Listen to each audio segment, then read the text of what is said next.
ರಾಯಚೂರಿಗೆ IIT ಕೈತಪ್ಪಿದ ಹಿನ್ನೆಲೆ ಜಿಲ್ಲಾದ್ಯಂತ ಇಂದು ಬಂದ್ಗೆ ಕರೆ ನೀಡಿದ ವಿಚಾರಕ್ಕೆ ಸಂಬಂಧಪಟ್ಟ ಹಾಗೆ ನಗರದಲ್ಲಿ ಹೋರಾಟ ತೀವ್ರಗೊಂಡಿದೆ. ಸಂಸದ ಬಿವಿ ನಾಯಕ್, ಬೋಸರಾಜು ಅವರ ಪುತ್ರ ರವಿ ಬೋಸರಾಜು ಸೇರಿದಂತೆ ಹಲವು ಪಕ್ಷಗಳ ಮುಖಂಡರು ಹಾಗೂ ಐಐಟಿ ಹೋರಾಟ ಸಮಿತಿಯ ಕಾರ್ಯಕರ್ತರು ಶಾಲಾ ಕಾಲೇಜುಗಳ ಮಕ್ಕಳಾದಿಯಾಗಿ ಎಲ್ಲರೂ ಬೀದಿಗಿಳಿದು ಪ್ರತಿಭಟನೆಯನ್ನು ಶುರು ಮಾಡಿದ್ದಾರೆ. ಹಾಗಾಗಿ ಪ್ರತಿಭಟನೆಯ ಕಾವು ಜೋರಾಗಿದ್ದು ನಗರದ ಎಲ್ಲೆಡೆ ಪೊಲೀಸ್ ಬಿಗಿ ಭದ್ರತೆಯನ್ನು ಒದಗಿಸಲಾಗಿದೆ. ಈ ವೇಳೆ ರೈಲ್ವೆ ಸ್ಟೇಷನ್ಗೆ ಮುತ್ತಿಗೆ ಹಾಕಲು ಯತ್ನಿಸಿದ ಹೋರಾಟ ಸಮಿತಿ ಅಧ್ಯಕ್ಷ ಬಸವರಾಜ್ ಕಳಸ ಹಾಗೂ ಪೊಲೀಸರ ಮಧ್ಯೆ ಮಾತಿನ ಚಕಮಕಿ ನಡೆಯಿತು. ನಂತರ ಸಂಸದರ ಆದಿಯಾಗಿ ರೈಲ್ವೆ ನಿಲ್ದಾಣ ಪ್ರವೇಶ ಮಾಡಿ ರೈಲು ಸಂಚಾರವನ್ನು ಸ್ಥಗಿತಗೊಳಿಸಲು ಯತ್ನಿಸಿದರು. ಅಲ್ಲದೆ ಇದೇ ವೇಳೆ ಉದ್ರಿಕ್ತರು ಅಲ್ಲಲ್ಲಿ ನಗರದ ಪ್ರಮುಖ ವೃತ್ತಗಳಲ್ಲಿ ಟೈರ್ಗಳಿಗೆ ಬೆಂಕಿ ಹಚ್ಚಿ ಆಕ್ರೋಶ ವ್ಯಕ್ತಪಡಿಸಿದರು. ಇದೇ ವೇಳೆ ಬಳ್ಳಾರಿ ಎಸ್ಪಿ ಚೇತನ್ ಸಿಂಗ್ ಅವರ ಕಾರಿಗೆ ಬಸವೇಶ್ವರ ವೃತ್ತದಲ್ಲಿ ಲಾರಿಯೊಂದು ಡಿಕ್ಕಿ ಹೊಡೆದ ಘಟನೆಯೂ ಕೂಡ ನಡೆದಿದೆ.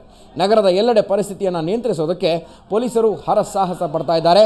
ಐಐಟಿ ರಾಯಚೂರಿಗೆ ಬರುವವರೆವಿಗೂ ಹೋರಾಟ ನಿಲ್ಲೋದಿಲ್ಲ ಎನ್ನುವ ಸಂದೇಶವನ್ನು ಪ್ರತಿಭಟನಾಕಾರರು ನೀಡಿದ್ದಾರೆ.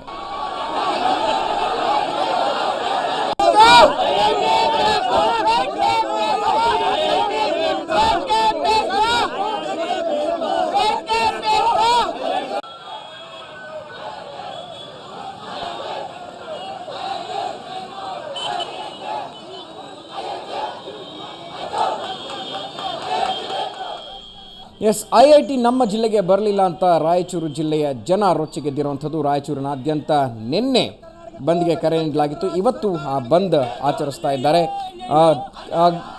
ಸಮಯ ಕಳೆದ ಹಾಗೆ ಬಂದ್ ಕಾವನ್ನು ಪಡ್ಕೊಳ್ತಾ ಇದೆ. ರಾಯಚೂರು ಜಿಲ್ಲೆಯಾದ್ಯಂತ ಬಸ್ ಸಂಚಾರವನ್ನು ಸಂಪೂರ್ಣವಾಗಿ ಸ್ಥಗಿತಗೊಳಿಸಲಾಗಿದೆ. ನೀವು ದೃಶ್ಯದಲ್ಲಿ ನೋಡ್ತಾ ಇದ್ದೀರಾ. ಶಾಲಾ ಕಾಲೇಜುಗಳಾದಿಯಾಗಿ ಎಲ್ಲ ಶಾಸಕರು ಸಂಸದರು ಕೂಡ ಈ ಒಂದು ಬಂದ್ನಲ್ಲಿ ಪಾಲ್ಗೊಂಡಿದ್ದಾರೆ. ಹಾಗೆಯೇ ರೈಲ್ವೆ ನಿಲ್ದಾಣಗಳಿಗೂ ಕೂಡ ತೆರಳಿ ರೈಲುಗಳನ್ನು ನಿಲ್ಲಿಸಿ ತಮ್ಮ ಆಕ್ರೋಶವನ್ನು ವ್ಯಕ್ತಪಡಿಸ್ತಾ ಇದ್ದಾರೆ. ಇನ್ನೊಂದು ಕಡೆ ಎಸ್ಪಿ ಕಾರಿಗೆ, ಬಳ್ಳಾರಿಯ ಎಸ್ಪಿ ಕಾರಿಗೆ ಲಾರಿಯೊಂದು ಡಿಕ್ಕಿ ಹೊಡೆದಿದೆ. ಸೊ ಈ ಎಲ್ಲ ಘಟನೆಗಳು ಇವತ್ತು ರಾಯಚೂರಿನ ಬಂದ್ ಎಫೆಕ್ಟ್ ಅಂತಲೇ ಹೇಳ್ಬೋದು. ಇಡೀ ಜಿಲ್ಲೆಯಾದ್ಯಂತ ಜನಜೀವನ ಅಸ್ತವ್ಯಸ್ತವಾಗಿದೆ. ಐಐಟಿ ಬೇಕೇ ಬೇಕು, ಐಐಟಿಯನ್ನು ವಾಪಸ್ ರಾಯಚೂರು ಜಿಲ್ಲೆಗೆ ತರುವವರೆಗೂ ನಮ್ಮ ಹೋರಾಟ ನಿಲ್ಲೋದಿಲ್ಲ ಅಂತ ಹೋರಾಟವನ್ನು ಜಿಲ್ಲೆಯಾದ್ಯಂತ ರಾಯಚೂರಿನ ಜನತೆ ತೀವ್ರಗೊಳಿಸಿದ್ದಾರೆ.